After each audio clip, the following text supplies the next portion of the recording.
नमो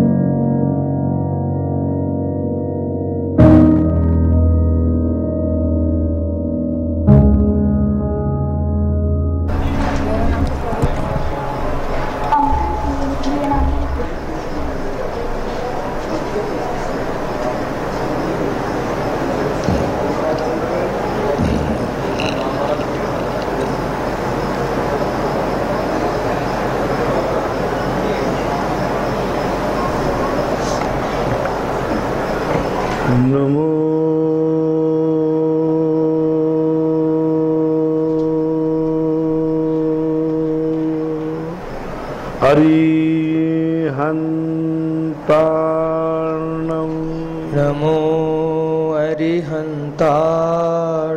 नमो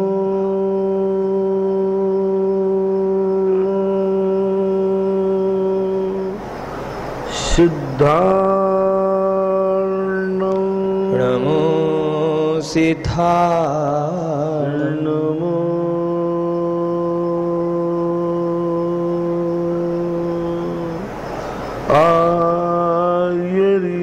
आयर्याणं नमो आयर्याणं नमो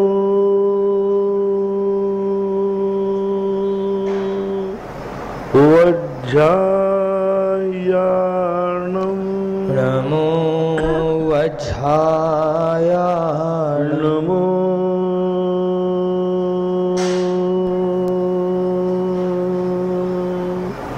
लोये सौसाहूर्णं नमो लोये सौसाहूर्णं। पंच परमेष्टि भगवान की जय हो।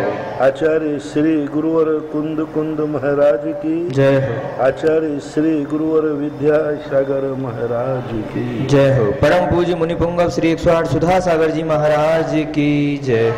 निष्पंच सागर महाराज की। अहमदाबाद गुजरात से निधि कोठारी इनकी जिज्ञासा है महाराज श्री गुरुदेव, भगवान की दिव्य ध्वनि होने में उपादान और निमित्त कारण क्या है? कृपया शंका का समाधान। भगवान की दिव्य ध्वनि खिलने में उपादान और निमित्त कारण क्या है? निमित्त कारण तो यदि दिव्य ध्वनि की अपेक्षा देखा जाए तो निमित्त कारण तो श्रावक ही है, श्रोता है, मुनि है, 12 सभाओं में बैठे हुए सारे जीव हैं। उपादान कारण जो है तीर्थंकर की योग्यता, क्योंकि तीर्थंकर प्रकृति की योग्यता उनमें नहीं होती तो वह ये दिव्य ध्वनि रूप जिस व्यवस्था से खिलती है वह व्यवस्था से नहीं खिल सकती। इसलिए उपादान कारण है तीर्थंकर प्रकृति का स्वयं, तीर्थंकर प्रकृति या उनके जन्य तीर्थंकर के पद के योग परिणाम, और निमित्त कारण है श्रावक, समोषण, मुनि महाराज आदि जो त्रियंश आदि 12 सभाओं में बैठे हुए जीव। गांधीधाम गुजरात से श्रीमती सरिता जैन की जिज्ञासा है, गुरुजी, अणुव्रत और महाव्रत लेने के बाद यदि उनका पालन करने में व्यक्ति असमर्थ हो रहा है तो क्या व्रतों का त्याग कर देना चाहिए अथवा दोष लगाकर भी पालन करते रहना चाहिए? कृपया समाधान। 2 प्रकार की चीज होती है। एक, व्रतों का यदि पालन नहीं हो रहा है तो किस हद तक दोष लग रहा है।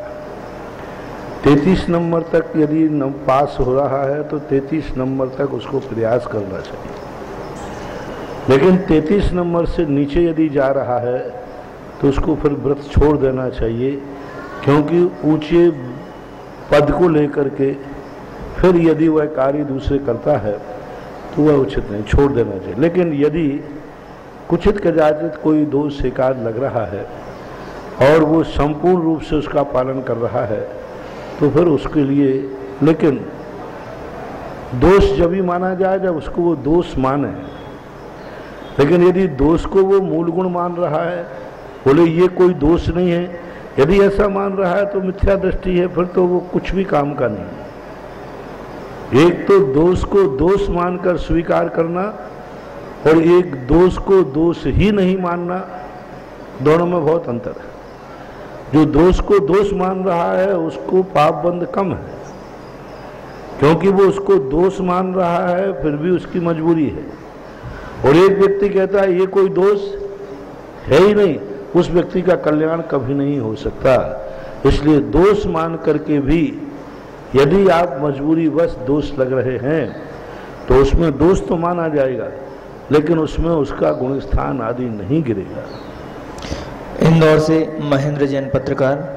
महाराज जी, इस संसार में मनुष्य की मनुष्यता क्यों समाप्त हो रही है? चाहे वह सेवा का क्षेत्र हो या धर्म का क्षेत्र, सभी जगह मनुष्य के अतिरिक्त महत्वाकांक्षी होने के कारण व्यावसायिकता फैल रही है। ऐसे समय में आप जैसे उत्कृष्ट साधक इसे किस रूप में देख रहे हैं? कृपया समाधान करें।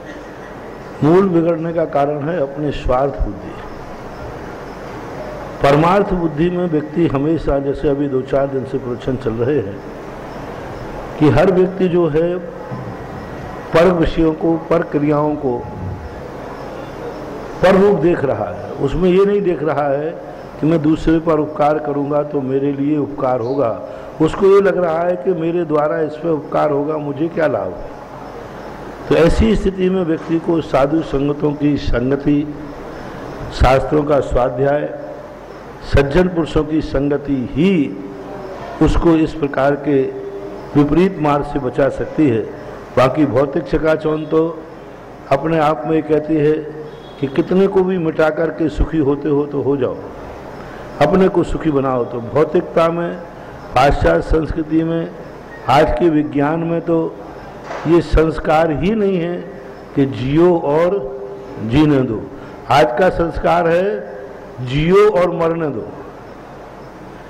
तुम जियो, उसके लिए कितने ही जीवों को मारना पड़े तो मार डालो। ये नीति। आपको नींद आना चाहिए, वो नींद आने के लिए तुम्हें कितने मच्छर मारना पड़ेंगे? मरने दो। आपकी नींद खराब नहीं होना चाहिए, मच्छर मरे तो मरने दो। आपकी सुविधाएं होना चाहिए, उसमें जीवों की हिंसा होती है, होने दो। तो इस प्रकार की स्थिति जो बनती है, तो आज का जीवन है जियो और दूसरे को मरने दो। यह नीति कभी तुम्हारे लिए सच्चा मार्ग नहीं दिखा सकती। सच्चा मार्ग वही नीति दिखा सकती है जिसमें जियो और जीने दो की बात आती है।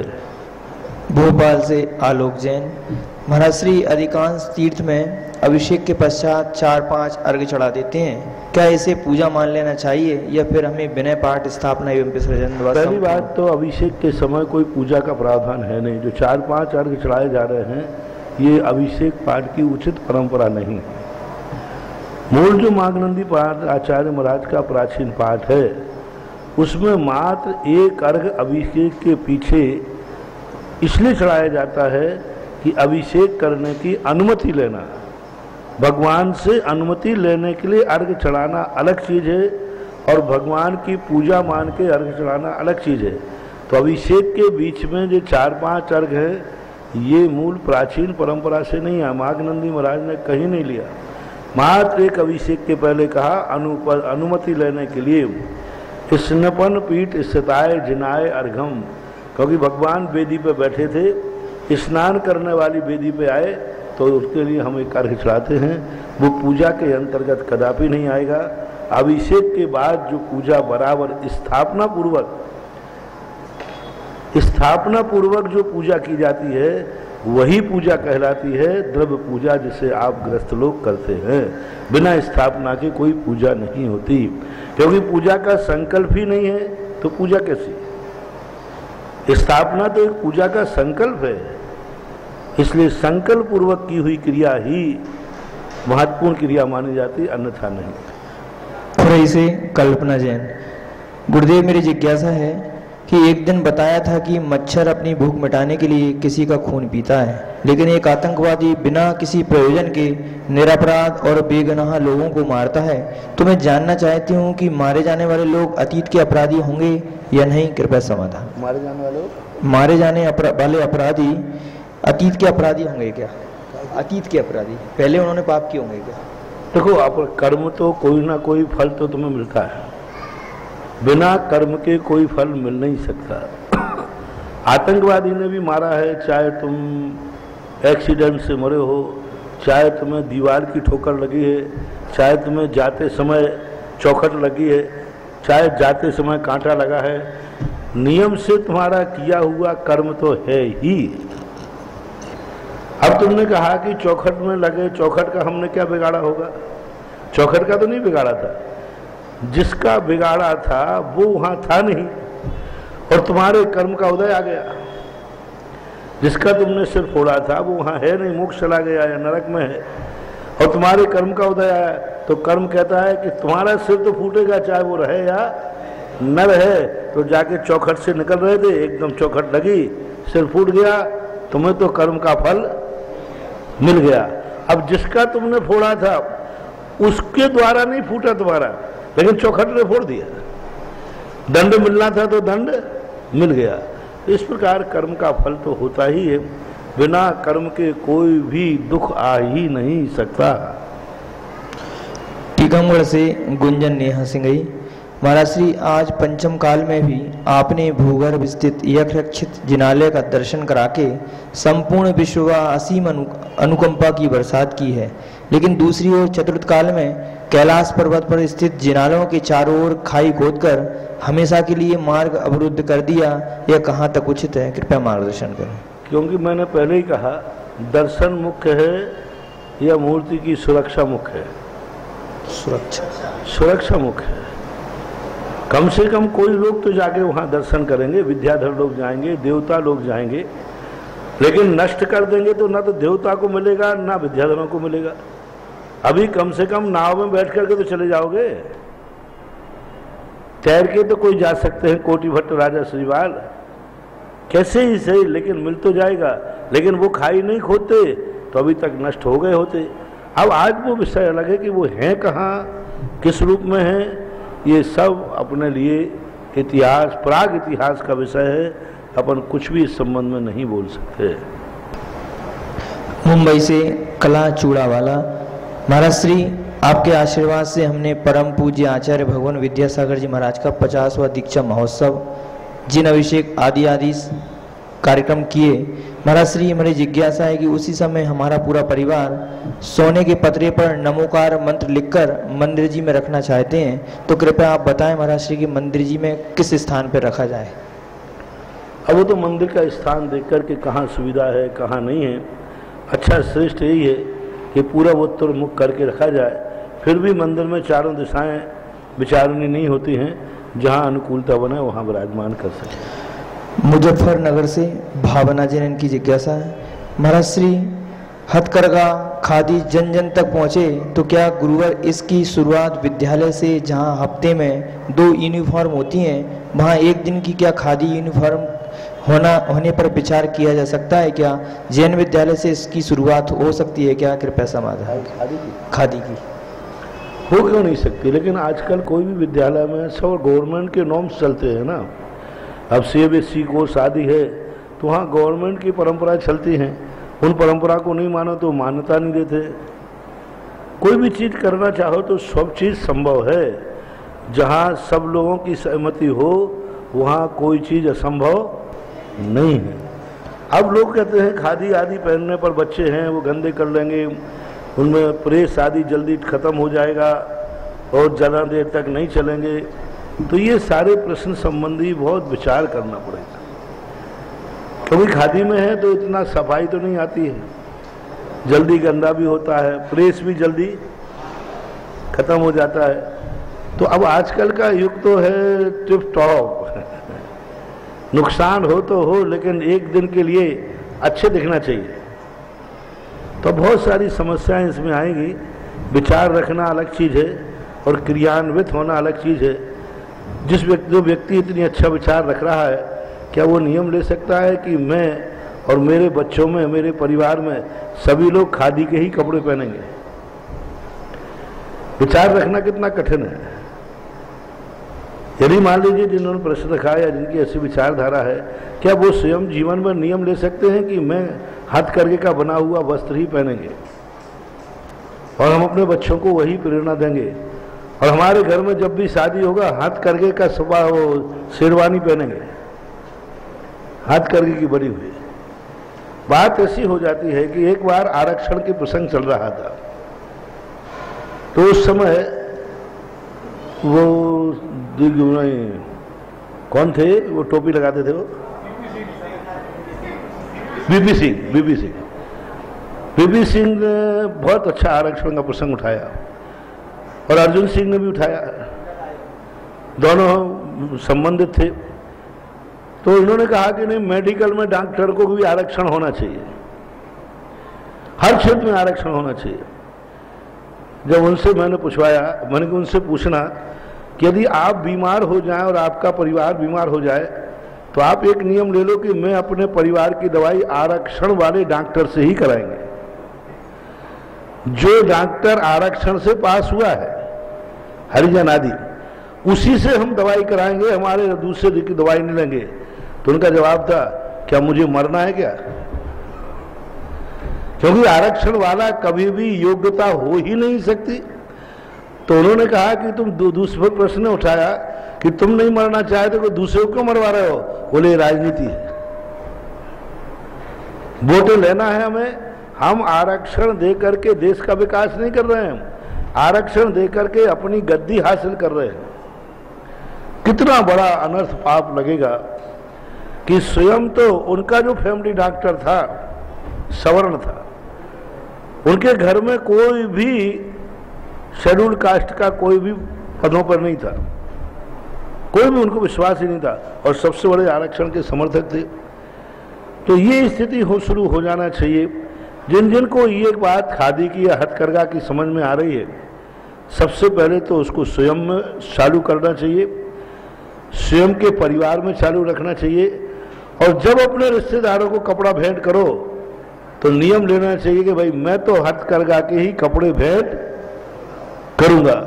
यदि ये परंपरा तुम्हारी चालू हो गई तो जरूर अपन सफलता को प्राप्त कर सकते हैं। हम दूसरे से तो कहते हैं, एक बार एक व्यक्ति आया, शाकाहार प्रचार कर रहे थे, बोले चमड़ा नहीं पहनना चाहिए, चमड़े का बहुत हिंसा है, बहुत पाप है। बच्चों ने उनकी अटैची लेके आए थे वो स्टेशन से, तो बच्चे उनके कमरे में गए के अटैची लेके आ गए। बोले साहब जो चमड़े का निषेध कर रहे हैं, उनकी अटैची और ये जूते सब चमड़े के। उनसे कहा ऐसा क्यों? बोले ये मेरा मजबूरी है। तो फिर बोलते क्यों? बोले ये मेरा धंधा है।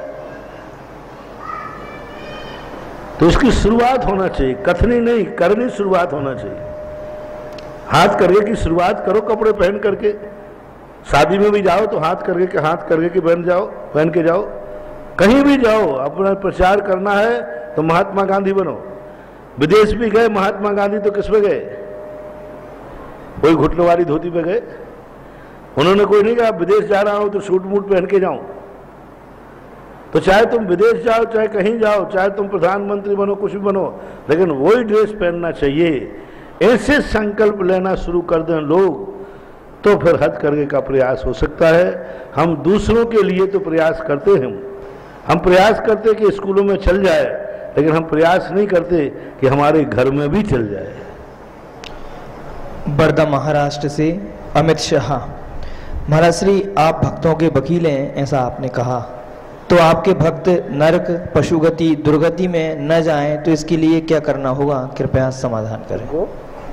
इनका कहना है कि आपने कहा था कि आप भक्तों के वकील हैं, तो हम लोग नरक, पशुगति या दुर्गति में न जाएं, इसके लिए बचने के लिए हमको क्या करना चाहिए? प्रतिदिन पुरुषों में पता नहीं कितने बार कितने सूत्र देता हूँ, कितने कार्य तुम कर लो तो नरक और त्रिहंस गति नहीं होगी। बहुत सारे सूत्र हैं, अब प्रोसेस सुना करो तो उसमें तुम्हें मिल जाया करेंगे, उसको नोट कर लिया करो।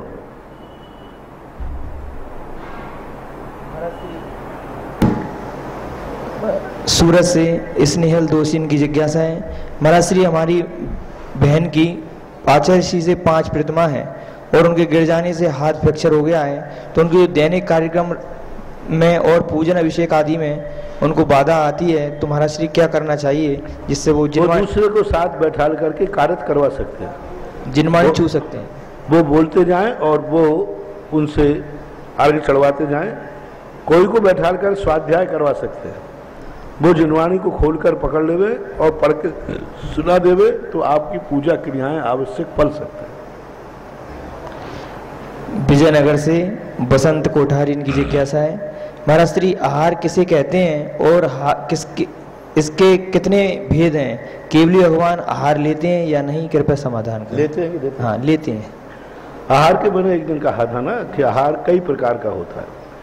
लेपाहार होता है 1 इंद्रिय जीवों का, कबलाहार होता है 2 इंद्रिय से लेकर संगी 5 इंद्रियों का, देवों का मनसाहार होता है, मन से हार करते हैं, अंडों का ऊजाहार होता है, उनकी माँ पक्षी जो है अपने पंखों में अंडे को छुपा लेती है, वही उसका अंडों का ऊजाहार होता है। केवली भगवान के 2 हार होते हैं, कर्माहार और नौ कर्माहार, यानी कर्म वर्णाएं और नौ कर्म वर्णाएं वो ग्रहण करते हैं। ये अलग अलग जीवों के अलग अलग आहारों की व्यवस्था है।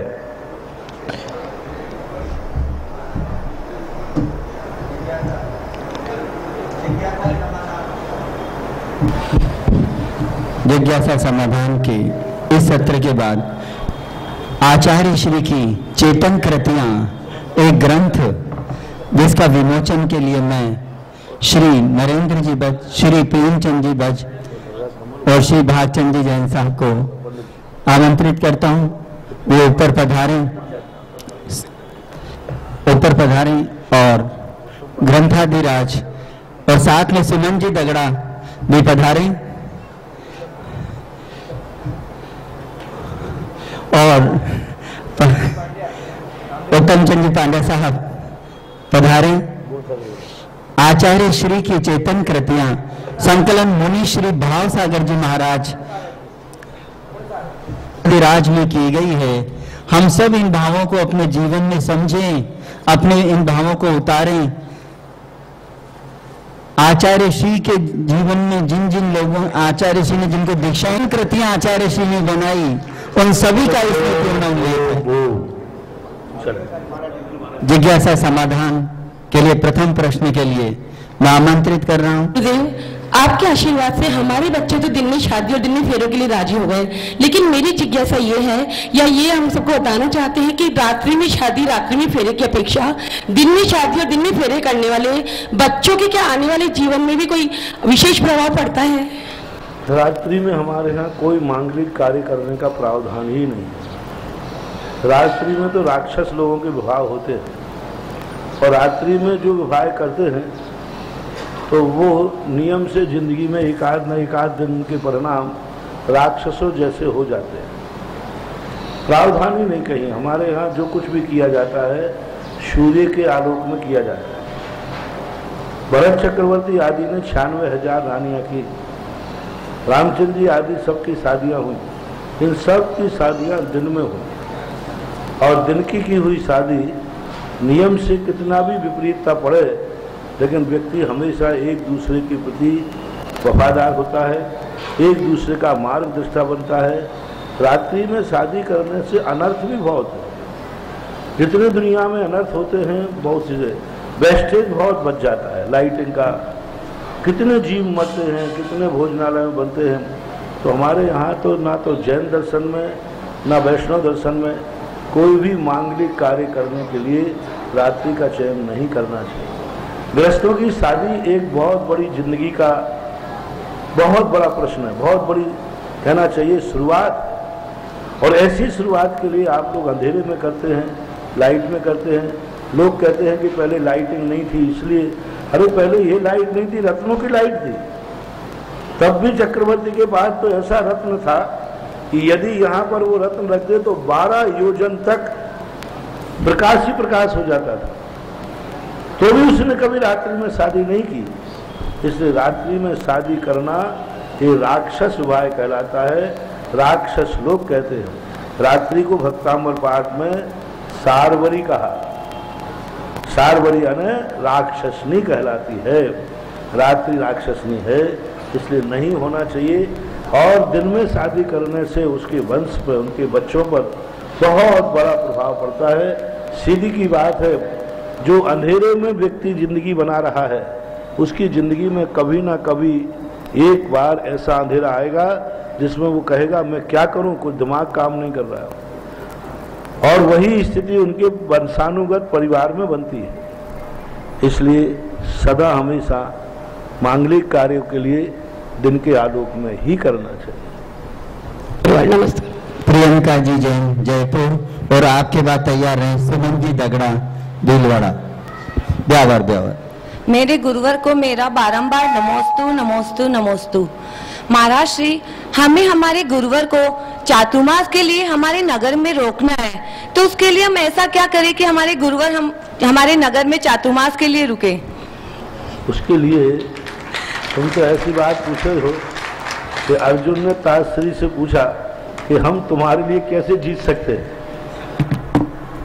तो अब चातुर्मास करने के लिए तो बहुत कुछ अपनी समाज में उत्साह है, समाज में भक्ति, अथक निरंतर प्रयास करना पड़ेगा।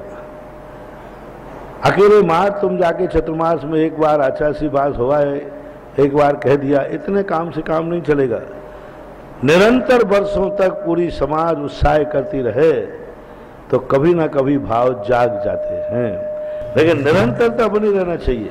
अब तुम एक दो बार गए, बोले आचार्य से तो सुनते ही नहीं है, अब मैं क्या करूं, वहां जाके क्या करेंगे, वो तो देखते भी नहीं है। तो यही तो विशेषता है कि तुम लगे रहो, पड़े रहो दरबार में, धका धनी के खाओ, एक दिन ऐसा आएगा स्वयं धनी बन जाओ। प्रार्थना करती हूँ कि वो बड़े महाराज विद्यासागर जी महाराज के पास जाएं और चातुर्मास के लिए श्रीफल भेंट करें। निरंतर, निरंतर शब्द निरंतर है। नमोस्तु महाराज। निरंतर शब्द और निरंतरता रहेगी। सुमन जी दगड़ा ब्यावर से और आपके बाद तैयार रहे गुण सागर जी ठोलिया रेंदवाल से। महाराज जी, हम लोग इस साल जो है आचार्य श्री का 50वां दीक्षा दिवस बहुत ही ठाड़ बाड़ से पूरे हिंदुस्तान में मना रहे हैं। तो आचार्य श्री ने आज से 50 साल पहले जो दीक्षा ली थी वो ली अजमेर में। तो महाराज जी, इस साल अजमेर में ऐसा नहीं है कोई भी आचार्य श्री का संघ का, किसी अच्छे संघ का वहाँ चतुर्मास हो, वो तो बहुत ज्यादा जरूरी है, क्योंकि जहाँ आचार्य श्री की दीक्षा हुई वो जगह तो बहुत ज्यादा पवित्र है। महान आत्माएं स्थान से प्रभावित नहीं होते। जो महान आत्माओं के लिए कुर्सी नंबर नहीं देखना पड़ता, एक नंबर कुर्सी कहाँ है, जहां वो बैठ जाते हैं वहीं एक नंबर हो जाता है। मुख्यमंत्री को ये नहीं देखना है कि मैं कहाँ बैठूं जहां से फोटो अच्छी आएगी, अरे वो जहां भी बैठ जाएगा सारे कैमरे वहीं आ जाएंगे, उधर ही मुड़ जाएंगे। इसलिए उस स्थान विशेष से कोई ज्यादा राग नहीं होता। कई लोग तो जिंदगी में कभी जा भी नहीं पाते, अपने स्थान पर पहुंच भी नहीं पाते। ऐसे ऐसे स्थानों पर दीक्षाएं हो जाती है जहां पर पहुंचना बहुत दुर्लभतम दुर्लभ है। तो ऐसा कोई मतलब नहीं है, साधुओं को उस स्थान से कोई ज्यादा व्यामोह नहीं होता है। गुण सागर जी ठोलिया रेंदवाल और आपके बाद तैयार रहेंगे नमिता जी जैन गुवाहाटी। है गुरुवर, नमोस्तु नमोस्तु नमोस्तु। गुरुवर, जैन समाज के जो पदाधिकारी हैं वो रात्रि को भोजन करें एवं गुटखा खाएं तो समाज के पद पर रहना चाहिए या नहीं रहना चाहिए? नहीं रहना चाहिए। उनके दो में से एक ही काम करना चाहिए। मैं तो ये कहता हूं कि मंदिर के पदाधिकारी उन्हीं बनने का अधिकार है जो रात्रि भोजन के त्यागी हों, सप्तव्यसन के त्यागी हों, गुटखे आदि नहीं खाते हो, नित्य अभिषेक पूजन करते हो, वही मंदिरों के अधिकारी बनने के अधिकारी हैं। बाकी तो सब पाप कमा रहे हैं। जितने ये ट्रस्टियों में मंदिरों में बने हुए हैं, मलकियत है, और कभी भगवान का अभिषेक पूजन भी नहीं करते, गुटखा आदि त्याग नहीं करते, ये तो बहुत दुर्गति में पड़ना है।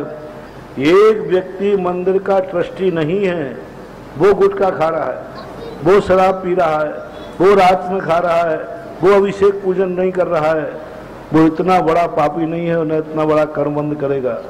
लेकिन एक मंदिर का ट्रस्टी होकर के खा रहा है, रात में गुटखा तंबाकू आदि खा रहा है, तो उसका तो निश्चित ही दुर्गति होना ही है। और मैंने तो 50 लोगों को देखा, ऐसे लोगों का अंत कभी अच्छा नहीं होता है। तो नहीं रहना चाहिए। उनसे मेरा बहुत अनुकंपा करके है, यदि आप ये चीजें नहीं छोड़ सकते हैं और आप यदि भगवान का अभिषेक पूजन नहीं कर सकते हैं तो कृपया करके ट्रस्टी पद छोड़ देना चाहिए, कमेटी के पदों का त्याग कर देना चाहिए। नमोस्तु महाराज जी, नमोस्तु। ममता जी जैन गुवाहाटी से और आपके बाद तैयार रहेंगे अंजना जी जैन चित्रकूट कॉलोनी। गुरुदेव के चरणों में मेरा सत सत नमन। हे गुरुदेव, धर्म में रुचि न रहते हुए भी स्वास्थ्य अनुकूल न रहने पर धार्मिक क्रिया जितना चाहते हैं उतना नहीं हो पाती और आगे समाधि मरण हो, ऐसी भावना बाते हुए हमें आगे क्या करना चाहिए? भावना भाइये, प्रयास कीजिए। अतीत में जो अशुभ कर्म किए हैं उन अशुभ कर्मों की निंदा कीजिए और अशुभ क्रियाएं छोड़िए, तो शायद आपके पुण्य का उदय आ जाए। नमोस्तु गुरुवर। प्रार्थना जैन।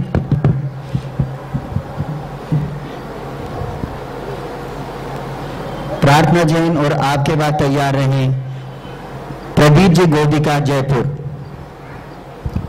नमोस्तु महाराष्ट्री। महाराष्ट्री, मेरा प्रश्न यह है कि महाराष्ट्री, हमेशा बच्चों को कहा जाता है कि खाना खाते वक्त टीवी नहीं देखना चाहिए। महाराष्ट्री, पर जो बड़े खाना खाते वक्त टीवी देखते हैं उनके लिए आप क्या कहना चाहेंगे? तो उनको बच्चों को कहना चाहिए, पापा आपको टीवी देखते हुए खाना नहीं खाना चाहिए। जैसा वो तुम्हें कहते हैं और वो करते हैं तो तुम्हें कह देना चाहिए। बहुत बड़ा दोष है। एक समय में एक ही कार्य करो। दो कार्य करने पर वह व्यक्ति नियम से वो भोजन अंदर पेट में जाकर जहर बनता है। कहते ना कि तुम जिसकी इज्जत करोगे वो तुम्हारी भी इज्जत करेगा। तुम कपड़ों की इज्जत करोगे तो कपड़े तुम्हारी हमारी इज्जत करेंगे। भोजन की इज्जत करोगे तो भोजन तुम्हारे अंदर जाके तुम्हारी इज्जत करेगा। तुम भोजन की तो इतनी बेइज्जती करा रहे हो कि भोजन से ज्यादा महत्वपूर्ण तुम्हारे लिए सामने टीवी दिख रही है, तो भोजन कहेगा मेरी कोई वैल्यू नहीं है। आपके पास जिंदगी में खाने तक का समय नहीं है, तो भोजन एक दिन ऐसा अभिशाप देगा कि तुम्हें खाने के लाले पड़ जाएंगे। क्यों पड़ेंगे खाने के लाले? क्योंकि तुम्हें खाने के लिए कोई समय ही नहीं। तुम तो इतने व्यस्त हो कि कुछ पूछो नहीं, 10 मिनट को आए तो टीवी खोल लिया। यानी खाने के लिए आपके पास समय नहीं है, तो अन्न तुम्हें अभिशाप देगा कि अब तुम्हारे पास एक दिन ऐसा आएगा कोई अन्न पानी खाने को नहीं मिलेगा, क्योंकि आपके पास टाइम ही नहीं था। इसलिए जो कार्य करते हैं उसमें तद्रूप उपयोग होकर के करना चाहिए, उसका सम्मान करना चाहिए। भोजन करते समय कदापि टीवी नहीं देखना।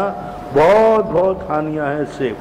वो भोजन वो रस नहीं बन पाता जो भोजन में उपयोग करते हुए किया जाता है। इसलिए बड़ों को तो पहले ही त्याग देना चाहिए, और नहीं मानते हैं तो बड़ों को ऐसा प्रयास किया करो, भोजन के समय टीवी बिगाड़ दिया करो। प्रदीप जी गोदिका, जयपुर, और आपके बाद तैयार रहेंगे शेखर जी काला। नमस्ते गुरुवर, नमस्ते गुरुवर, नमस्ते गुरुवर। मेरा प्रश्न ये है कि दरार पड़ने से दीवार खड़ी होती है, लेकिन दीवार में दरार पैदा होती है, तो इसका दरार पड़ती है तो दीवार खड़ी हो जाती है रिश्तों के अंदर। तो दीवार के अंदर दरार पड़ती है, दरार से दीवार खड़ी होती है। दीवारों में जब दरार पड़ती है तो उन्हें तो हम मेट देते हैं, लेकिन जब परिवार में दरार पड़ती है उसको किस तरह से? परिवार में हाँ जी साहब, अपना व्यवहार बदलिए। अपने सामने वाले के साथ आत्मीय व्यवहार कीजिए। आज सुबह का प्रवचन इसी पे, आप आज के 2 दिन के प्रवचन सुन लीजिए। तुम दोनों दिन के प्रवचनों में आपको पूरा सवाल मिल जाएगा कि दरार क्यों पड़ती है और दरार मिटाने का तरीका क्या है। जब व्यक्ति अपनी तरफ स्वयं अपनी की सोचने लग जाता है दरार पड़ जाती है, दूसरों का सोचने लग जाता है तो दरार नहीं पड़ती है। एक छोटा सा उदाहरण दिए देता हूँ कि 2 भाइयों में बहुत प्रेम था, दोनों अच्छी तरह रह रहे थे। एक दिन वो बाजार से लड्डू लेके आया, तो दोनों बच्चे, दोनों छोटे भाई के और स्वयं के बच्चे दोनों बोले आप मिठाई लाए, मिठाई लाए। एक ने एक हाथ पकड़ लिया, एक ने एक हाथ पकड़ लिया, लेकिन जिसमें बड़ा लड्डू था उसके भाई के लड़के ने पकड़ा, जिसमें छोटा था उसको स्वयं के लड़के ने पकड़ा। अब उसने सोचा ये तो मामला उल्टा हो गया, मेरे लड़के ने तो छोटा हाथ पकड़ा है, छोटा लड्डू वाला, और भाई के ने तो उसने कहा बेटा छोड़ो, देखो मैं मिठाई देता हूँ, देखो मैं मिठाई देता हूँ। और जैसे ही छोड़ा बोले लो एक हाथ पकड़ लो। दूसरा भाई बैठा देख रहा था, उसने खड़े होकर आ कहा भैया अब अपन अलग अलग हुए जाते हैं। बोले बेटा क्या बात होगी भाई? बोले बस सब अलग अलग हो जाते हैं, क्योंकि अब आपके मन में एक कैची बन गई। आपके मन में छोटे भाई का बेटा, बड़े भाई का बेटा, ये बेटा मेरा, ये बेटा भाई का, ये भेद आ गया। अब अपन को ज्यादा दिन इकट्ठे नहीं रहना चाहिए। यही सबसे बड़ा कारण बनता है। आप अपने खाने के पहले, मैंने एक बार किसी से एक सासू से कहा, सासू ने कहा महाराज मेरी बहुओं से मैं कैसे बनाऊं? मैंने कहा मेरे अनुसार चलोगे? बोले चलोगे। कल से तुम एक नियम ले लो कि बाजार में हम अपनी साड़ी स्वयं खरीदेंगे नहीं। जब भी बाजार जाओगे बहू को साड़ी लाओगे। जब भी भोजन करोगे पहले बहू भोजन करेगी तभी मैं भोजन करूंगी, नहीं तो नहीं करूंगी। मेरा नियम है। तुम एक हफ्ते के लिए नियम ले लीजिए। उसने ये नियम ले लिया। उनकी दोनों बहुएं उठ के मेरे पास आ गए, बोले महाराज जी ये कौन सा नियम दे दिया? अब मुझे नियम दो कि सासू जब तक भोजन नहीं करेगी मैं भोजन नहीं करूंगी। तो मैंने उन दोनों को नियम दे दिया। अब दोनों में घर में जाकर जंग हो गई। सासू कहे बहू भोजन कर लेगी तब मैं भोजन करूंगी, मेरा नियम है। और बहू कहे जब सासू करे तब मैं करूंगी, मैं भोजन करूंगी। और दोनों में दोनों पक्के करूं तो दोनों मेरे चेले बन गए। फिर दोनों ने कहा किससे नियम लिया? दोनों ने कहा महाराज से। फिर उनके परिवार वाले आए, दोनों ही महाराज आप ही निपटाओ, उनको ऐसा नियम देते हो। मैंने कहा ये नियम इसी के लिए था कि एक दूसरे को रिस्पेक्ट दो। हम बड़े हो जाते हैं तो छोटे को पैर की जूती समझ लेते। सासू क्या बन गई? बहू को पैर की जूती समझ लेती है। थोड़ी बहू क्या कमाने लग गई? सारे परिवार को धूल समझने लग जाती है। दूसरे व्यक्ति के लिए थोड़ा रिस्पेक्ट देना शुरू करो। हम कितनी ऊंचाई पर पहुंच जाएंगे। यदि हम छोटे के लिए झुकेंगे तो छोटा हमें देवता मान करके पूजेगा। हम बड़े होने के बाद दूसरे को दास बनाना चाहते हैं, दूसरे को अपने अधीन करना चाहते हैं, बस वहीं से दरार चालू हो जाती। शेखर जी काला और आपके बाद तैयार रहेंगे अंजना जी जैन, चित्रकूट कॉलोनी। हे गुरुवर, नमोस्तु नमोस्तु नमोस्तु। गुरुवर, एक समस्या बहुत बढ़ती चली जा रही है। जहां से आबादी कम होती जा रही है वहां हमारे बहुत विशाल विशाल मंदिर बिना नित्य दर्शन, नित्य पूजन, नित्य अभिषेक के सूने पड़े रहते हैं। और जब गुरुवार उनके दर्शन हम करने जाते हैं, कभी कभार जब हमें मौका मिलता है कि उन पुराने मंदिरों के हम दर्शन करते हैं, तो उनकी स्थिति देखकर मन में बड़ी स्थिति विचित्र होती है, कई बार ग्लानि सी भी होती है। तो गुरुवार कोई इसका हमें अच्छा उपाय सुझाएं। क्या हम उन प्रतिमाओं को दूसरी जगह स्थानांतरित कर सकते हैं या क्या करें सर? पहली बात तो ये इस परिवर्तन को रोका नहीं जा सकता। हर युग की मांग होती है। आपके दादा ने बहुत अच्छा मकान बनाया था मोदी चौकड़े खाने में, जौहरी बाजार, सपोज कीजिए, और बहुत अच्छा बनाया था, इतना बढ़िया बनाया था कि हमारी 2-4 पीढ़ी यहाँ रहेंगी। लेकिन आज के पोते से पूछा कि भाई वहाँ क्या? बोले क्या गंदा स्थान है, वहाँ गाड़ी भी नहीं जाती। वो कॉलोनी में रहना पसंद करता है। अब बोलो वो दादाजी का मोह करे या अपनी लाइफ बनाए? अपनी लाइफ बनाएगा कि दादाजी के मकान है, चाहे गाड़ी जाए या नहीं जाए, हर व्यक्ति लाइफ। तो इसी प्रकार के परिवर्तन युग के अनुसार, राजाओं की आताताइयत, मजबूरियां, गांव में मेडिसिन, एजुकेशन ना होने के कारण लोग पलायन कर रहे हैं। उसका तरीका एक ही है। 2 तरीके मैंने सोचे कि उन गरीबों के लिए वहां बसाया जाए जो शहर के लायक नहीं, जो शहर में रहकर अच्छी जिंदगी नहीं जी सकते। उन्हें गांव में आजीविका का साधन दिया जाए और वे वहां रहें और उन मंदिरों की सेवा पूजा कर अपने आप को धन्य करें। दूसरा तरीका यह है कि उन मंदिरों को जीवित रखने के लिए वहां एक पुजारी लगा दिया जाए और उसके साथ जहां जहां के लोग वहां भाग गए हैं वे कम से कम साल में एक बार इकट्ठे होकर के अपने पैतृक स्थान पर मेला लगाएं, जुलूस निकालें, विमान जी निकालें। यदि साल में एक बार उस गांव से भागे हुए लोग नियम ले लें कि हम वर्ष में एक बार 1 दिन के लिए यहां जरूर आएंगे, तो 1 दिन का उनका आना और मेला लगना, यदि उनने ये 10 साल कर लिया तो वो फिर गांव का मंदिर नहीं होकर के तीर्थ क्षेत्र के रूप में प्रसिद्ध हो जाएगा। नमस्ते गुरु। और तीर्थ क्षेत्र यदि बन गया तो फिर सब बन गया। इतने भी संभव नहीं हो तो फिर एक ही तरीका है कि चोर भगवान को उठाएगा, इससे अच्छा है अपन उठा करके दूसरी जगह विराजमान कर लो, नहीं तो चोर उठाएगा, वो खंडित करेगा अपन, कोई बाधा नहीं उठाने में। लेकिन जब तक बने, अभी मैं जब विजयनगर से आ रहा था, एक गांव का पड़ा, वहां मंदिर, बहुत सुंदर मंदिर, कोई नहीं था, लेकिन 2-3 हमें पता चला कि व्यापारी आते हैं प्रतिदिन, साइकिल से अपनी बंजी करते हैं, चले जाते हैं। मैंने उनको कहा कि भाई आप जैन हैं, यहाँ धंधा करने आते हैं और आपको प्रतिदिन रात में जाते हो, 2-3 घंटे लग जाते हैं, यदि यहीं रुक जाए तो? बोले महाराज मुझे रहने का मकान नहीं है, हमारे पास पैसा नहीं। तो पुराने जो सेठों की हवेलियां लगी थी उनको हमने खुजवाया, वो कहाँ कहाँ रहते हैं, उनके पते मिले, उनसे कहा ये हवेली तुम्हारी पड़ी है, कोई कब्जा करेगा, यहाँ दे दो, एक जैन परिवार रह जाएगा। ऐसे 2 परिवार थे, उनको वहीं रखा, उनको मकान दिलवा दिया, उसके जीर्णोद्धार का पैसा दिलवा दिया, व्यापार के लिए दुकान दिलवा दी। आज दोनों मंदिर जीवित हो गए, हर साधु जाता है वहां मंदिर में रुकता है। तो प्रयास करें तो ऐसी कोई बात नहीं है कि उनका संभव नहीं हो सके, लेकिन मजबूरी है तो उठा लेना ही चाहिए। नमस्ते गुरुवर। नमस्ते। अंजना जी जैन चित्रकूट कॉलोनी, और आपके बाद तैयार रहे सरोज जी जैन सांगानेर। नमोस्तु गुरुवर, नमोस्तु गुरुवर, नमस्ते गुरुवर। जब भी कोई धार्मिक कार्य होता है तो हम लोग बहुत जल्दी खुशी से जाने के लिए तैयार हो जाते हैं। उसमें कई जगह फ्री बस लग जाती है, फ्री खाना होता है, तो लोग हमको कमेंट मारते हैं कि फ्री की बस मिल गई, फ्री का खाना मिल गया, इसलिए औरतें फटाफट चल जाती है। तो महाराज जी, ऐसे में आपका उन लोगों के लिए क्या कहना है जो हमें इस तरह का ताना मारते हैं? पहली बात तो ये ताना है तो नहीं, गलत तो नहीं,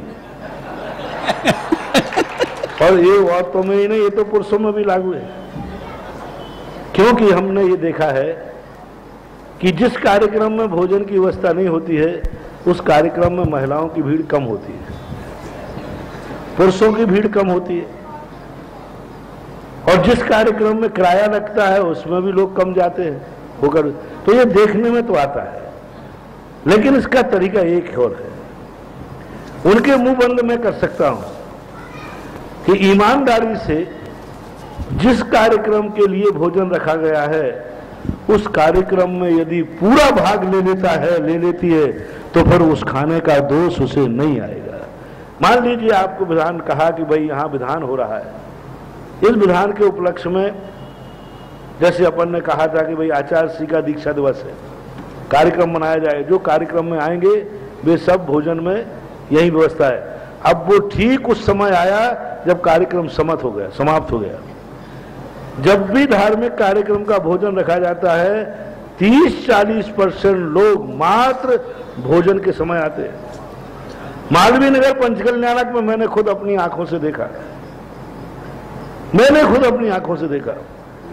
कि एक महाजन सीधे आए, प्रवचन खत्म हो गया था, सीधे भोजनालय में गए, और मैं आहार से लौटा, स्कूटर चालू करके सीधे दुकान चले गए।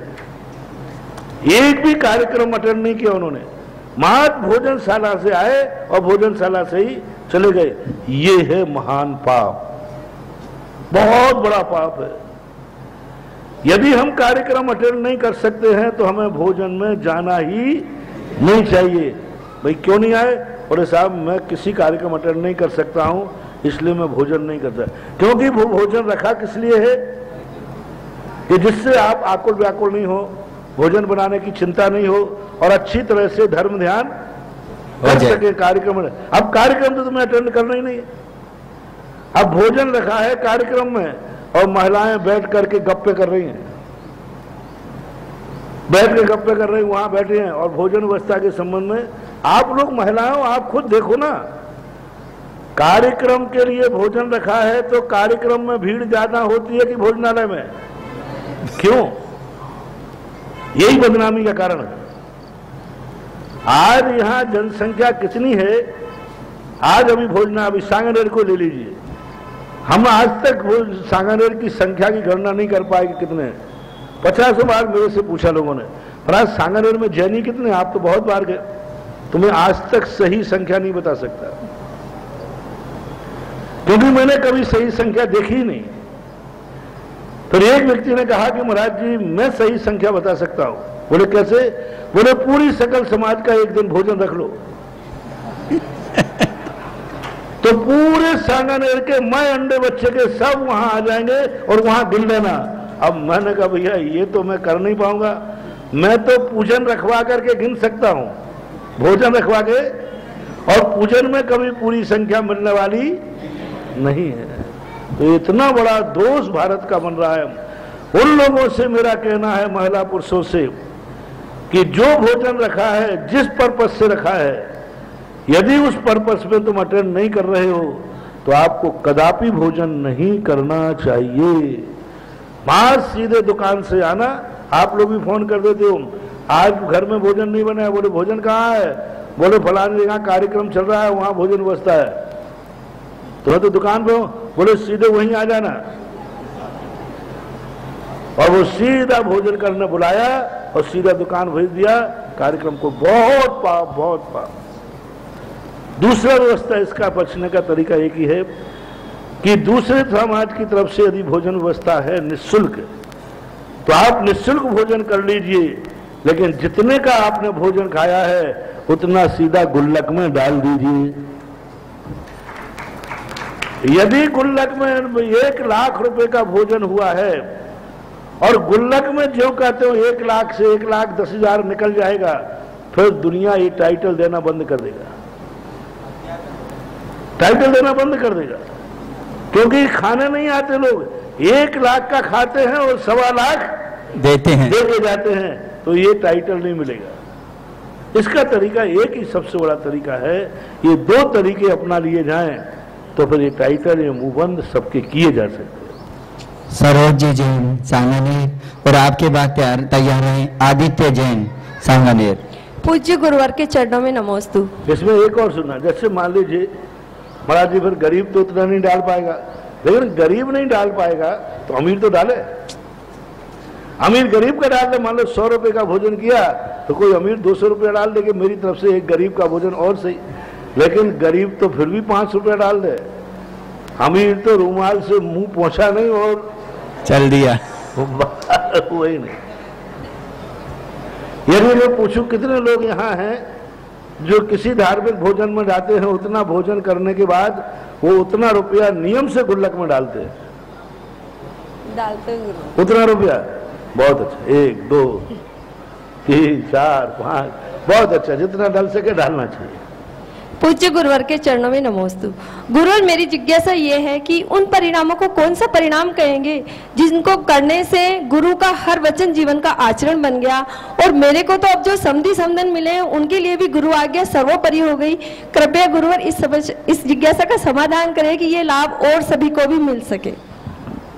हमेशा जो सद्विचार, सदाचार अपने मन में रखते हैं, सदा जो जगत के कल्याण की भावना खाते हैं और ये चाहते हैं कि हे भगवान मेरे में भी दोष ना आवे और जो मेरे संबंधी हैं उनमें भी दोष ना आवे। हे भगवान मुझे कभी ऐसा व्यक्ति का सहयोग ना मिले जो कि हमारे आचार विचार से विपरीत है, क्योंकि दुष्ट संगमर देव विधाता तासे भलो नरक को वासा। तो ऐसे परिणाम जिनके बने रहते हैं कि ना मेरा परिवार, ना मेरी संतान, ना मेरा कोई परिवार, मेरे घर में ऐसा कोई बेटा पैदा, बिटिया पैदा ना हो जो मुझे क्लेश देवे, और मेरा आचरण ऐसा ना हो कि मेरे कारण से बेटा बेटियों को शर्मिंदा होना पड़े। माँ बाप को भी सावधान रखना है, मेरे कारण से मेरे बेटा बेटियां बदनाम नहीं हो, बेटा बेटियों के कारण से मेरा माँ बाप बदनाम नहीं हो, मेरे रिश्तेदार भी अच्छे रहे, कोई खोटा रिश्तेदार ना मिले। ऐसे परिणाम जो करते हैं उनके लिए अच्छे रिश्तेदार मिलते हैं। आपको, आप दोनों को ऐसी बयान जी भी नहीं कि दोनों बयान जी का गुरु एक है और एक ही आज्ञा में चलते हैं, ये कोई अच्छा शुभयोग कहलाता है। कोई विशेष रूप से ऐसी पुण्य प्रकृतियां होती हैं जब कहीं ये कुंडली मिल पाती है। नमस्ते गुरुवर। आदित्य जैन और आपके बाद तैयार हैं प्रवीण चंद जी जैन साहब। नमस्ते महाराज जी। महाराज जी मेरा यही प्रश्न है कि अकलंग और निकलंग कौन थे और वो क्या है? अकलंग और निकलंग वो कौन थे और वो क्या है? अकलंग निकलंग तुम्हारी उम्र के 2 बच्चे थे जिन्होंने धर्म की रक्षा के लिए अपने प्राण दे दिए थे। धर्म की रक्षा करने के लिए वो ऐसे स्थान पर पढ़ने गए जहाँ पर जिंदा लौटना मुश्किल था। तो निकलंक को मारे गए और अकलंक बच गए, और बच करके उन्होंने धर्म की प्रभावना की। ये 2 एक माँ के बेटे थे जिनकी 15 साल लगभग उम्र थी। तुम्हारी 15 साल हो गई? तो कितने हो गए? 10। 5 साल बाद तुम अकलंग निकलंग बनना। प्रवीण चंद जी जैन और आपके बाद तैयार रहें प्रार्थना जी जैन। नमस्ते महाराज। महाराज जी, मेरी जिज्ञासा ये है कि 700 मुनियों के उपसर्ग की घटना अरयनाथ भगवान के काल की है, तो इसका मतलब अरयनाथ भगवान पैदा हो गए थे या मतलब उसके? अरयनाथ भगवान हो चुके थे। 2 उल्लेख मिलते हैं, एक अरयनाथ भगवान का भी उल्लेख मिलता है और एक नमीनाथ भगवान का भी उल्लेख मिलता है। एक आचार्यों का ऐसा कथन भी है कि नमीनाथ भगवान के काल में हुए, एक अरयनाथ भगवान का भी उल्लेख मिलता है। कुल मिलाकर हो चुकने के बाद की बात है। अरयनाथ हो या नमीनाथ, वो हो चुके थे। उसके बाद में विष्णु कुमार मुनिराज भी उसी परिवार के थे और वो राजा पद्म थे जो कि अरयनाथ या नमीनाथ भगवान के बाद हुए। नहीं तो बाद के तीर्थंकर का जन्म हो गया नहीं तो नहीं हो गया, मतलब किसी भी उसमें घटना में, तो वो फिर किसका काल कहलाएगा? जिसका जन्म हो गया उसका काल कहलाता है। जन्म से ही? हाँ, जैसे जन्म हो जाता है तो पुराने तीर्थंकर का काल जो है खत्म हो जाता है, लेकिन धार्मिक दृष्टि से केवल ज्ञान के बाद ही माना जाता है, जन्म से नहीं माना जाता। जो शासन काल माना जाता है, जैसे पारसनाथ का काल था, तो पारसनाथ का काल कब तक चलेगा? जब तक महावीर स्वामी को केवल ज्ञान नहीं होगा। क्योंकि तीर्थंकरों का जब जन्म होता है उस समय पारसनाथ के दीक्षित मुनिराज यहाँ थे। भगवान को जब केवल ज्ञान हुआ तो ये कहा कि पारसनाथ की परंपरा से दीक्षित मुनिराज महावीर स्वामी के समोषण में भी थे। इससे सिद्ध होता है केवल ज्ञान के पहले तक पूर्ण तीर्थंकर का काल चलता है। कशिश जैन और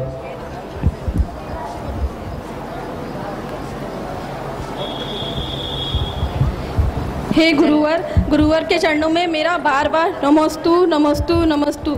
गुरुवर, मेरी जिज्ञासा यह है कि प्राचीन समय में जो भी मुनिवर होते थे वो एकांत समय में जो भी तप वगैरह करते थे तब देवताओं के विमान अटक जाते थे या वापस लौट जाते थे। उसी प्रकार महाराज जी, आप इस पंडाल में जो प्रवचन दे रहे हैं और इसी वक्त कोई विमान निकल जाए तो उनको उसमें कितना दोष लगेगा? समझ नहीं पाया मैं क्या बोल। आप प्रवचन दे रहे हैं और उस समय ऊपर से कोई विमान निकल जाए तो इसमें कितना दोष लगेगा? नहीं, उनको कोई दोष नहीं, क्योंकि वो उनको ज्ञान में नहीं आ पा रहा है, उनकी बुद्धि में नहीं आ पा रहा है। जो किसी मुनिराज के कार ऊपर से विमान निकला और वो रुक गया, वो घटना विशेष है, दुर्घटना विशेष है, क्योंकि वो किसी द्वेष भाव से निकाल रहा था अथवा वो धर्म विरोधी था। तो उसको सुधारने के लिए कभी कभी देवता ऐसा कर देते हैं, मुनियों के कारण से नहीं है, भगवान के कारण से नहीं, देवता लोग करते हैं कि ये मुनि विरोधी है और ऊपर से ले जा रहा है, इसको चमत्कार दिखाना है, तो कीलत कर देते हैं, नहीं निकल पाता है।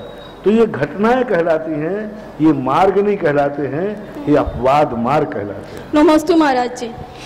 आचार्य विद्यासागर जी महाराज के 50वें दीक्षा समारोह में जो संयम स्वर्णिम महोत्सव मनाया गया, उसमें विभिन्न प्रतियोगिताएं रखी गई थी। अभी पूरा कर लो इसको, पूरा कर लो। और अगले प्रश्न के लिए हाँ है, यदि घोषणा करना तो करो घोषणा, लाइव में सब सुन लेंगे क्या बात हो। देखो, बहुत अच्छा कार्य रिजल्ट आया यहाँ पर कि आचार्य श्री के उपलक्ष्य में महिला महासमिति है, महिला महासमिति संयम दीक्षा महोत्सव समिति ने एक बहुत बड़ा आयोजन किया था कि जयपुर के अंदर 50 कॉलोनियां हैं, सबसे आदर्श कॉलोनी कौन, और आचार्य श्री के इस संयम महोत्सव पर कौन सी कॉलोनी कितना खुशी मना रही है। तो पूरी कॉलोनी को जिसने मांगलिक आयतनों से सजाया, कितने लोगों ने अपने घर अलग ढंग से सजाए। तो उन सब के लिए महोत्सव समिति ने एक पुरस्कार रखा था कि कौन व्यक्ति सबसे ज्यादा है जो इतना खुश है, इतना खुश है कि हमारी पूरी कॉलोनी आचार्य श्री के संयम महोत्सव पर पुलकित है और पूरी ताकत लगाई। बताया इन लोगों ने कि बहुत लोगों ने मेहनत करके कॉलोनियां सजाई, अपने घर सजाए, अपने प्रतिष्ठान सजाए और बहुत बढ़ चढ़ करके दिखाने का प्रयास किया कि इस समय आचार्य विद्यासागर महाराज के प्रति हमारी खुशी जितनी है दूसरे किसी कार्यक्रम में नहीं। कई लोगों ने तो अपने घर जैसे बारातों में सजाते हैं दुल्हन की तरह, ऐसा सजा करके आचार्य श्री के चरणों में अपने आनंद की अभिव्यक्ति की। छोटा सा बच्चा चयन जैन कोई प्रश्न कर रहा है। चलो बोल दें आप। नमस्ते महाराज जी। कौन कॉलोनी फर्स्ट आई, कौन सेकंड, इतना बोल दो। नमस्ते महाराज जी।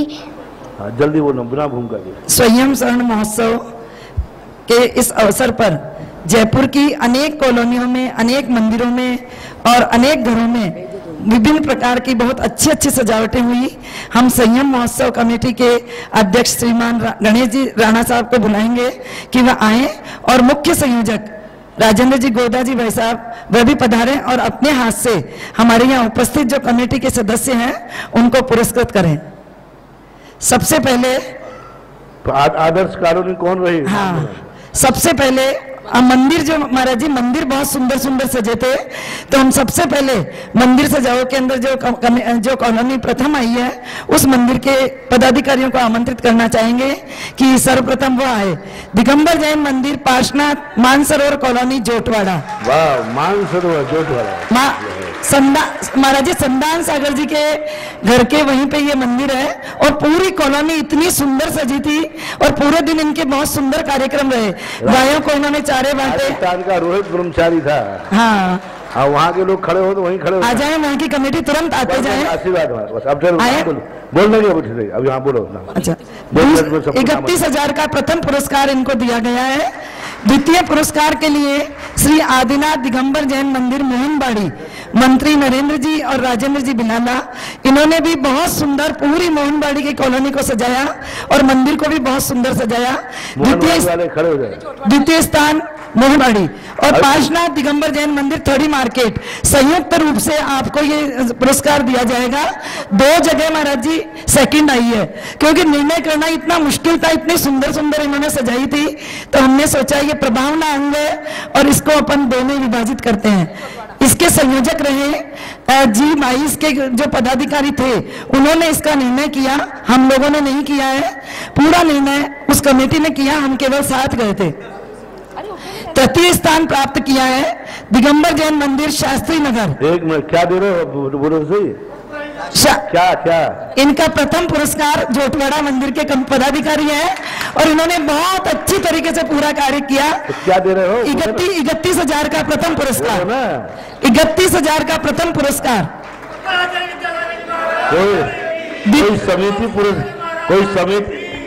कोई समिति पुरस्कार में इतनी बड़ी राशि दे रहे, ये भी पुरस्कार के योग्य है। द्वितीय पुरस्कार, आप जल्दी आप बैठते जाएं, सभी का नंबर आ जाए। द्वितीय पुरस्कार के लिए मोहनबाड़ी और पार्श्वनाथ दिगंबर जैन मंदिर थड़ी मार्केट, दूसरे लोग आते जाएंगे। थड़ी मार्केट दोनों पे एक साथ संयुक्त रूप से आ जाए। जिनको मिल गया वो खड़े होकर पीछे बैठे, जिनको मिल गया वो पीछे चले जाए। इनको 11,000 की, हमने 21,000 का पुरस्कार रखा था सेकंड, लेकिन 2 जनों के होने से इनको 11,000 का पुरस्कार दिया जा रहा है। तो सेकंड 2 आ गया? नहीं महाराज जी, फर्स्ट तो आया मानसरोवर और ये 2 है ना एक साथ सेकंड आए हैं, तो सेकंड तो इनको 11,000 का पुरस्कार। घाटा क्यों? ये घाटा नहीं होना चाहिए। बोल दिया ना। हाँ, आप फर्स्ट सेकंड थर्ड कर दो, लेकिन सेकंड है तो सेकंड है। कुछ सेकंड 2 को किया है और तृतीय स्थान प्राप्त किया शास्त्री नगर में। शास्त्री नगर दिगंबर जैन मंदिर शास्त्री नगर, उनके पदाधिकारी यदि उपस्थित हो तो 11,000 का तृतीय पुरस्कार प्राप्त करने के लिए आए हैं। देखो, राशि तो एक निमित्त है, मार्च फर्स्ट सेकंड आना ये मूल्यवान है। राशि तो अब तृतीय पुरस्कार घर सजाओ प्रतियोगिता। महाराज जी इतने सुंदर घर सजे हुए थे कि ऐसे लग रहा था कि इस घर में कोई शादी होने वाली है या कोई दीपावली का विशेष त्योहार है। बहुत सुंदर घर में प्रथम स्थान प्राप्त किया है हमारे उत्तम जी पांडे साहब, मालवीय नगर। बहुत सुंदर मकान इन्होंने सजाया। भाई ऐसा तो नहीं कि अभी माता पिता बने तो उसकी सामग्री रखी हो? नई सामग्री नहीं महाराज जी, नई थी पूरी। बहुत अच्छे कटआउट लगाए थे, बहुत सुंदर तोरण द्वार बनाया था, बहुत सुंदर लाइटिंग की थी। आप पधारें, अपने परिवार के साथ पधारें और ये पुरस्कार प्राप्त करें। द्वितीय स्थान प्राप्त किया है चोमू बाग से सीमा जैन और 2 जनों ने, श्री दिनेश जी जैन महावीर नगर, दिनेश जी छाबड़ा महावीर नगर। द्वितीय स्थान प्राप्त किया है श्रीमती सीमा जैन और दिनेश जी जैन महावीर नगर। कोई बात नहीं, बाद में ले लेना। तृतीय स्थान प्राप्त किया है श्री अजीत जी एवं मंजू जैन वरुणपत मानसरोवर। एक आए, ये कौन है? अच्छा, बहुत बहुत बधाई। महावीर नगर को भी अच्छा लगा कि हर कॉलोनी में हम जहां भी गए हमें बहुत अच्छा लगा। रात के 1:30 बज गए थे जब तक हमने सर्वे किया। बहुत अच्छा। अजीत जी एवं मंजू जी जैन वरुणपत मानसरोवर और अनिल जी जैन नसीराबाद वाले, बहुत बहुत बधाई आपको। आपने घर बहुत सुंदर सजाया। इसी तरीके से मेरा निवेदन है कि प्रतिवर्ष आषाढ़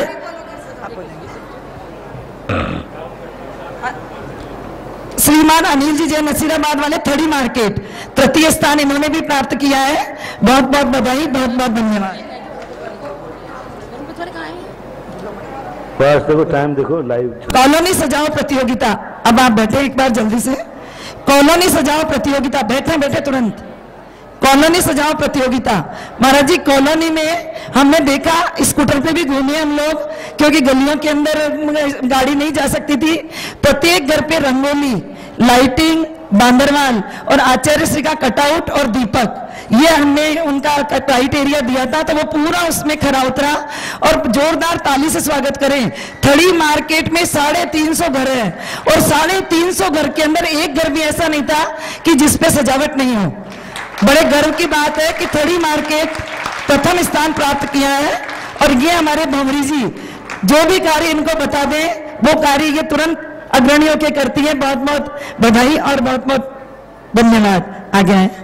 भारत से मुझे ऐसा समाचार मिला है कि 31,000 का प्रथम पुरस्कार, ऐसा सबसे ज्यादा उत्साह के साथ और अलौकिक रूप से भारत में जयपुर ने सबसे ज्यादा आचार्य श्री का महोत्सव का उत्साह मनाया। कोई भी शहर में कॉलोनी, घर और मंदिरों को इस प्रकार के नहीं सजाया। सभी लोगों ने ये बात समाचार दिया कि जयपुर में जयपुर महोत्सव समिति ने बहुत मेहनत करके और ये कार्य किया और जयपुर में सबसे ज्यादा उत्साह से मनाया गया। राजस्थान में तो जयपुर फर्स्ट आया ही है। जय बोले परम पूज्य गुरुवर सुभाष सागर जी महाराज की जय। द्वितीय स्थान के लिए कॉलोनी के अंदर 2 नाम है, जोटवाड़ा और मोहनबाड़ी। जोटवाड़ा और मोहनबाड़ी अलग अलग खड़े हो ताकि पता चले। देखिए दोनों को 11-11 हजार रुपए की राशि दी जा रही है। ये राशि की कोई महत्ता नहीं है, लेकिन आपकी कॉलोनी अब सेकंड आई, उसके लिए बहुत बहुत बधाई। तीसरा स्थान प्राप्त किया है, ये भी संयुक्त रूप से दो जनों ने प्राप्त किया। मोहनबाड़ी आए पहले, राजेंद्र जी बिलाला और नरेंद्र जी, आपको बहुत बहुत बधाई, बहुत बहुत धन्यवाद कि आपने हमारे आग्रह को स्वीकार करके और इतनी सुंदर कॉलोनी सजाई। तृतीय स्थान प्राप्त किया है दुर्गापुरा और वरुणपत। दुर्गापुरा और वरुणपत यदि उपस्थित हैं तो तुरंत यहाँ आए, इनको भी तृतीय स्थान प्राप्त किया है। अब महोत्सव समिति का सबसे बड़ा कार्यक्रम किया, अभी तक एक भी कीर्ति स्तंभ का स्थान निश्चित नहीं कर पाया। पूरे जयपुर के अंदर भावना तो ये भाई थी कि 50 कीर्ति स्तंभ बने, लेकिन अभी एक भी कीर्ति स्तंभ का चौराहा नसिया में कहाँ पे, यहाँ सागर नसिया में, तो वो स्थान निश्चित हो गया नहीं। वो कीर्ति स्तंभ अलग चीज है। देखो देखो भाई, मेरी गंगा में हाथ मत धो, आचार्य, हाँ मेरे गुरु हैं आचार्य श्री, इतने से पार्टनर से काम नहीं चलेगा, तुम्हारे भी गुरु हैं। नहीं वो तो है ही, लेकिन सबसे बड़ा काम रह गया, अभी कीर्ति स्तंभ जयपुर के किसी भी चौराहे का नियत नहीं हुआ। इस कार्य को महोत्सव समिति को मुख्यता देकर के ऐतिहासिक कार्य करना चाहिए। महापौर भी कह के चले गए, सारे नेता कह के चले गए, लेकिन नेता लोग कह रहे हैं कि महाराज हम कह के चले गए लेकिन आपकी कमेटी हमारे पीछे पड़े तो सही। अभी तक उनके पास एक भी चौराहे की एप्लीकेशन नहीं पहुंची, एक भी चौराहे की एप्लीकेशन नहीं पहुंची कि हम इस चौराहे को गोद लेना चाहते हैं। तो उनका इंतजार है कि महोत्सव समिति किन किन चौराहों को बनाना चाहती है, उन चौराहों की लिस्ट मेरे पास भेजे, फिर मैं स्वीकृति दूंगा। गोदा जी राणा जी दोनों से कहना है कि अब सबसे मुख्यता यही है आपकी कि आप चौराहे डिसाइड करें और महापौर से संपर्क करें, वो इस कार्य को करने के लिए तैयार हैं। तो इस काम को बहुत बड़ा काम है, अभी वो काम तो मुख्य ही है और एक साल के अंदर बन करके 2018 में सारी चीजें बन करके और एक इतिहास प्रस्तुत करना चाहिए। महाराज जी, गणेश जी भाई साहब और गोदा जी जहाँ खड़े हो जाते हैं तो वो काम अधूरा नहीं रह सकता। हमारा विश्वास है कि जिस कार्य में ये आगे बढ़ते हैं वो काम होता ही है। अब आरती की थाली सजाओ प्रतियोगिता, ये भी एक प्रतियोगिता रखी थी और उसमें प्रथम स्थान प्राप्त किया है थड़ी मार्केट मानसरोवर भवनी देवी जी। अपनी आरती लेकर के आए, अपनी आरती लेकर के आए। सेकंड स्थान प्राप्त किया है श्वेता जी जैन चित्रकूट कॉलोनी, श्वेता जी जैन चित्रकूट कॉलोनी। और श्वेता जी ने ही पूरी उस दिन जब पूजा के लिए विशेष थालियां जो सजाई थी वो सब श्वेता जी ने ही सजाई थी। प्रथम स्थान में हमने 11,000 की राशि इनको प्रदान की है, स्थान ग्रहण करते जाएं। श्वेता जी जैन चित्रकूट कॉलोनी 7100 रुपए की सेकंड प्राइज इनको दी जा रही है। श्वेता जी आगे आए। श्वेता जी जैन चित्रकूट कॉलोनी 7100 रुपए का सेकंड पुरस्कार इनको दिया जा रहा है। तृतीय पुरस्कार अंजना जी जैन, हमारी बहुत एक्टिव सदस्य है, हर कार्य में आगे बढ़कर कार्य करती है, चित्रकूट कॉलोनी। इतनी बिजी होने के बाद भी इन्होंने आरती की थाली सजाई, बहुत बहुत धन्यवाद। 5100 रुपए का पुरस्कार, 5100 रुपए का पुरस्कार इनको दिया जा रहा है।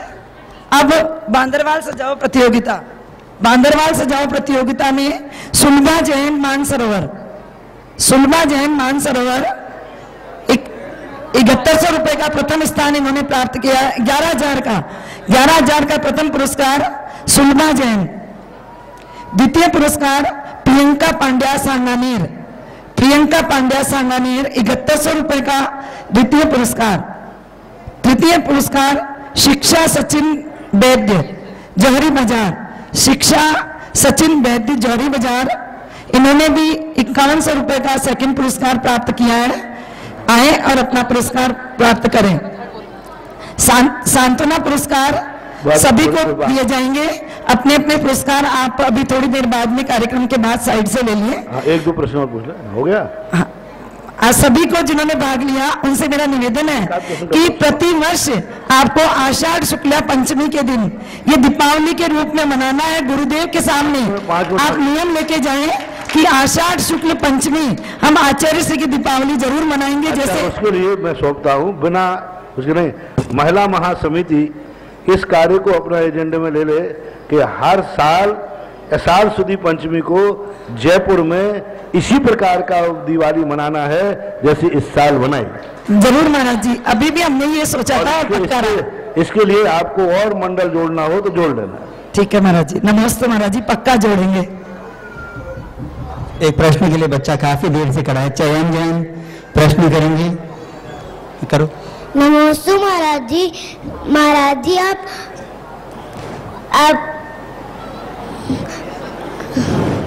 आपने ऐसा क्या देखा कि विद्यासागर जी महाराज ने आपको महाराज बना दिया? क्योंकि हमने उनको महाराज को पहचान लिया था कि ये महाराज सच्चे महाराज हैं। तुम्हें भी देखो बेटा, तुम बाजार में जाते हो तो दूसरे की शर्ट देख करके घर में क्यों मचलते हो कि मुझे भी वही शर्ट चाहिए। दूसरे के पास तुम कोई चीज देखते हो तो तुम्हारा मन होता है कि ये चीज मुझे चाहिए कि नहीं। इसी प्रकार आचार्य श्री मुझे इतने अच्छे लगे कि मैंने कहा आचार्य श्री आप जैसे दिगंबर हो, मुझे भी दिगंबर बनना है। हाँ, अंतिम प्रश्न के लिए महाराज जी मैं भी महाराज बन सकता हूँ क्या? हाँ, नमोस्तु महाराज, नमोस्तु महाराज, नमोस्तु। मेरा ये प्रश्न है कि महावीर भगवान का संदेश है कि मनुष्य जन्म से कर्म से महान नहीं बनता है, जन्म से महान बनता है। और कृष्ण जी ने कहा है कर्म किए जा, मन की फल की इच्छा मत कर।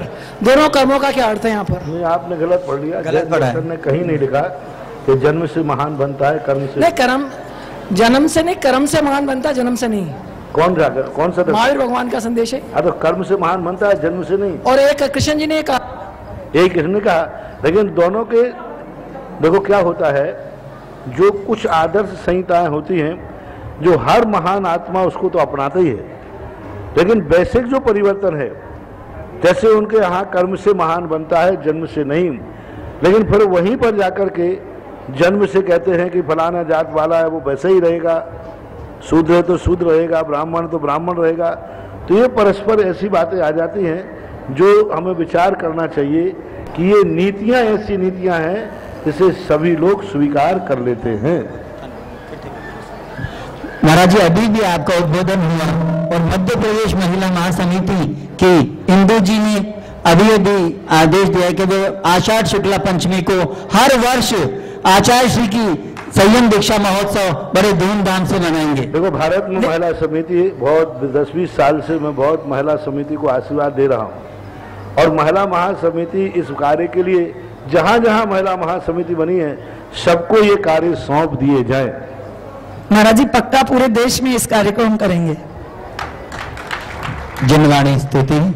जिनवाणी के ज्ञान ते सूझे लोकालो, शोवाणी मस्तक धरू सदा दे तुम दो।